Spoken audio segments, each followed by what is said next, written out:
course, is not very complicated because it doesn't take a whole lot of talent to figure out that in America it was meant that we as individuals should be left alone to our own bidding as long as we don't hurt people. Just stay out of our lives and let us be.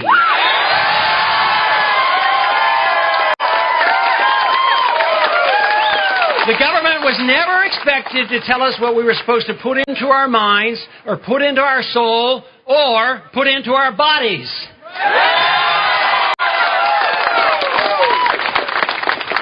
And it was never intended by our Constitution that the government should run the economy. Let me assure you, the people I've met in Washington, whether they're the bureaucrats or the politicians, they're not smart enough to run the economy.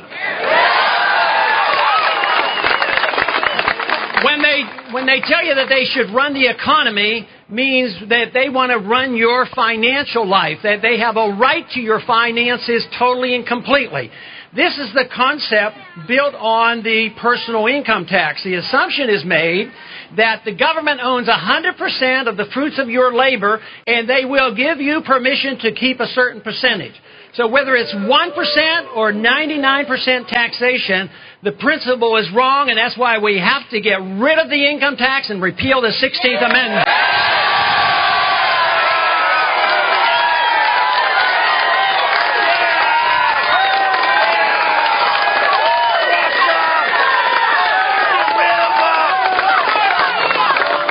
But the other half of that is we assume responsibility for ourselves, and if we're left alone and allowed to keep the fruits of our labor, we can take better care of ourselves than the government could ever pretend to.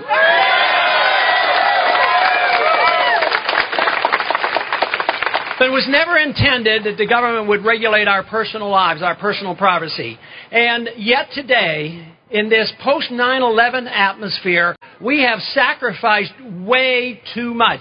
There has been a systematic attack on personal liberty for the last 6 years. We need to reverse that. We need to repeal laws like the Patriot Act and make sure we never get a national ID card.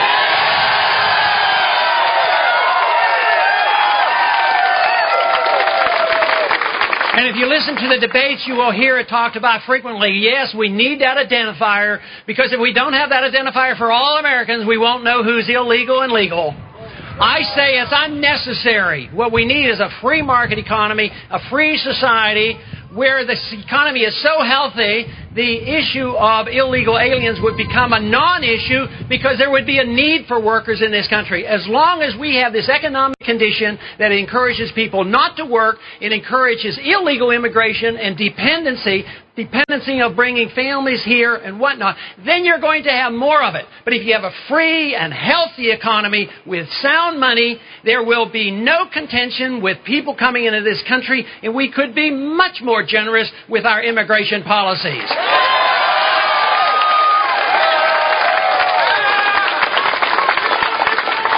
But you know, over the years, it has been well known, and Randolph Bourne stated it best when he said that war is the health of the state. When there's a war going on, we the people are supposed to cow down and accept whatever we're told by the government, that in times of emergency you have to sacrifice liberty. That's nonsense. We never have to sacrifice 1 ounce of liberty in the preservation, if 1 ounce of liberty to preserve safety and security. Safety and security is better achieved by free people than slaves.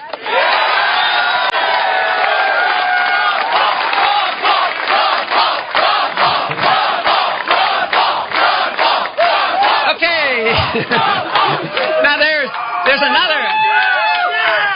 We all know about the war in Iraq, and I'll talk about that in a minute, but I want to talk about another war that's an illegal war. It's an intrusion on our privacy. It's an excuse to abuse our liberties wholesale, and that is the war on drugs.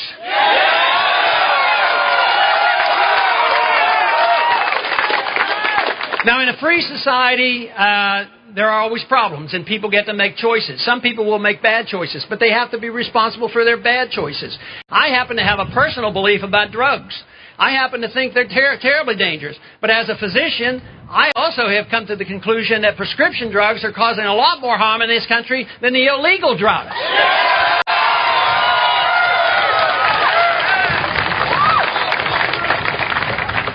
And in the with illegal drugs, the main danger is that of the nonviolent behavior of some individuals who are addicted, and we treat them as criminals instead of sick people. We don't treat alcoholics by putting them all in prison, but if somebody happens to be addicted to a drug, they should receive help. But they can't receive help by turning them into criminals and throwing them in prisons. I, as a president, if I had the opportunity, any individual that has been in prison for a nonviolent drug problem ought to be released.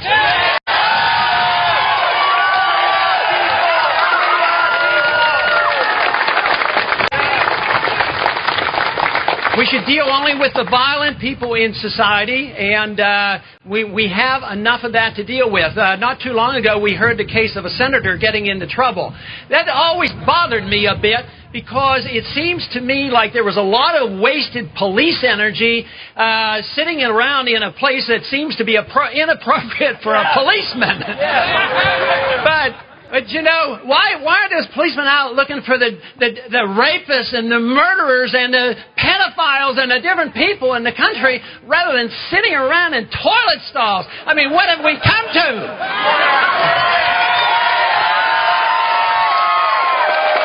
And how are we supposed to feel safer, because now we have the government totally in charge of our security at airports? We're supposed to feel safer because they take our toothpaste from us and they mull us over at the airport and delay things, and we're supposed to feel a lot safer. That's because they're missing the whole point of why we have been endangered. But the principle is personal liberty. It's your life. It's your life to make good use out of it or to destroy it. If you make bad choices, you have to suffer the consequences. Economics is the same way. If you want to work hard, get your degrees, and be ambitious, and get to keep the fruits of your labor, you ought to be able to do it. That is what can get us to achieve the greatest amount of prosperity. Best distributed is under a free market economy.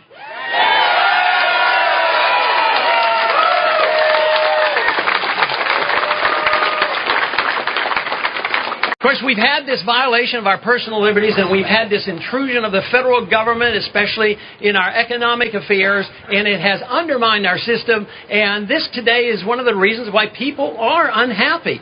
You know, the government tells us there's no inflation. Of course, they quit giving us the numbers to measure inflation, and that's the money supply. They won't even give us those numbers anymore. But the money supply is skyrocketing, which means they're inflating the currency, which means the value of the dollar is going. Today, he sort of challenged me at one of my meetings. He says, well, what's the difference if there's 3% inflation rate and everybody's prices go up 3%? It's not the way it happens. What happens is if they inflate, somebody's prices might go up 15% and somebody else might make a lot of profit over the whole deal. So the whole process of the inflation is a very, very bad system. If we want to have a healthy economy, we have to obey the Constitution, and still, under the Constitution, has never been repealed, is that only gold and silver can be legal tender, not paper money.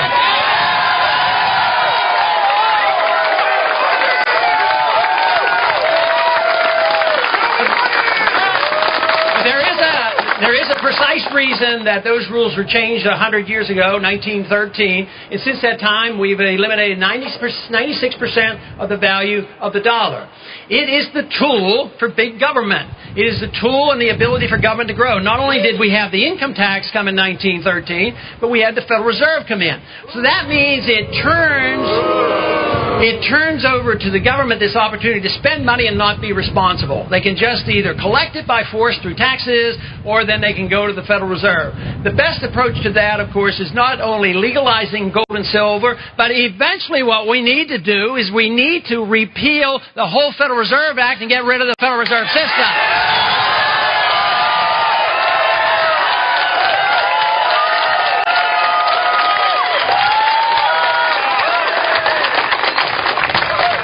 If the people were required to pay for the government they get on a weekly basis, believe me, there would have been a good rebellion a long time ago.